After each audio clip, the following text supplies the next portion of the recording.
नवी मुंबई महानगरपालिका के कामकाज की पोल खोल पूर्व नगर सेवक तथा राष्ट्रवादी अजित पवार गुट के नवी मुंबई जिलाध्यक्ष भरत जाधव ने खोली है। उन्होंने आरोप लगाया है कि सीवुड्स क्षेत्र में जरूरत नहीं होने के बावजूद गलत तरीके से नाले के काम कराए गए।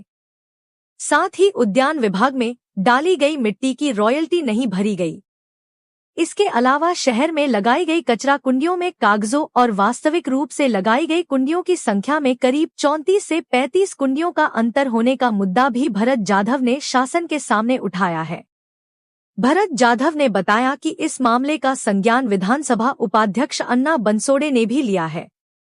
साथ ही दोषी अधिकारियों पर कार्रवाई करने, संबंधित ठेकेदारों को ब्लैकलिस्ट करने और उनसे नुकसान की भरपाई वसूलने की मांग भी उन्होंने की है।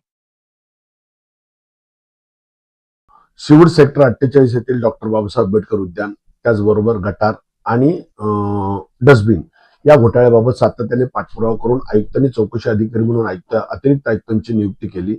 त्यांनी गेली 5-6 महिन्यापूर्वी अहवालही दिला, परंतु त्यात दोषी आढळलेले असताना देखील आयुक्तांनी कारवाई करण्यात टाळाटाळ केली। म्हणून याविषयी आम्ही माननीय उपाध्यक्ष महाराष्ट्र राज्य विधानसभा यांच्याकडे न्याय मागितला, त्यांच्याकडे तक्रार दाखल केली। त्या अनुषंगाने गेल्या 8 दिवसापूर्वी तिथं हिअरिंग झाली। त्या हिअरिंगला माननीय अतिरिक्त आयुक्त तथा चौकशी अधिकारी सुनील पवार साहेब, प्रशासन उपायुक्त पालंडे साहेब आणि शहर अभियंता शिरीषजी उपस्थित होते। त्या त्या चर्चेदरम्यान किंवा त्या हिअरिंगच्या दरम्यान माननीय अतिरिक्त आयुक्त चौकशी अधिकाऱ्यांनी स्पष्टपणे कबूल केलं की उद्यान डॉक्टर बाबासाहेब आंबेडकर उद्यानामध्ये मातीचा घोटाळा झाला, त्याचं कसल्याही प्रकारची रॉयल्टी भरलेली नाही।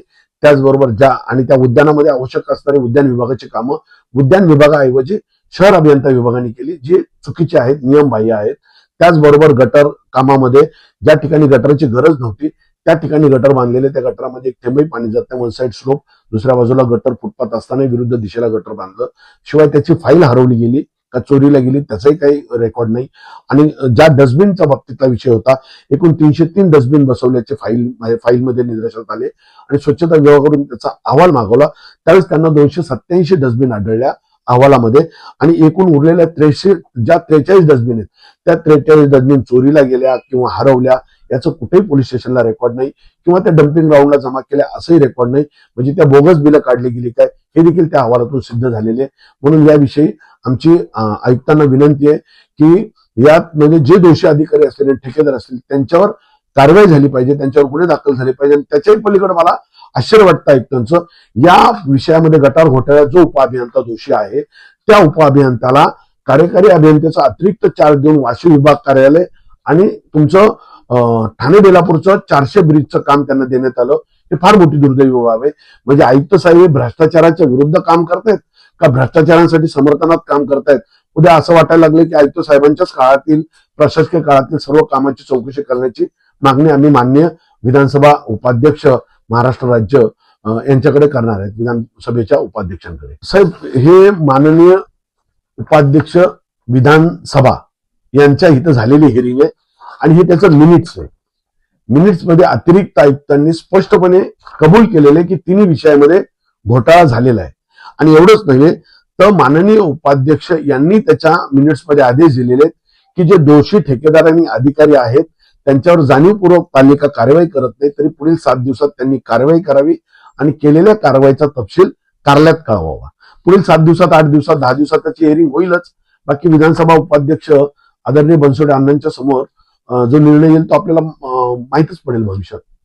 काय त्यांना हे जे राजश्रय देत आहेत अधिकारी असतील किंवा कोण जे राजनेते असतील, आम्ही त्यांच्या चौकशीची परत मागणी करणार। आणि आयुक्त यांची भूमिका याच्यामध्ये संशयास्पद आहे।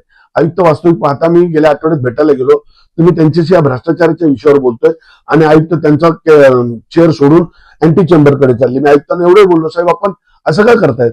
नाही, मला एवढंच काम आहे का? म्हणजे भ्रष्टाचार, जनतेचा पैसा वाचवायला आयुक्तांकडे काम नाहीये, परंतु जे भ्रष्टाचार करतायत त्यांना पाठीशी घालायला, त्यांना अतिरिक्त चार्ज द्यायला, त्यांना पद्धती द्यायला, म्हणजे याचा अर्थ काय? ह्याच्या मागचा गोड बंगाल काय? जो भ्रष्ट अधिकारी सगळ्यात मोठा, त्याला 400-500 कोटीचे ब्रिज दिलेले, म्हणजे हे एक प्रकारच्या दुसरी बाजू कलेक्शनची आहे का? हा सुद्धा त्यात मोठा संशयाचा भाग आहे।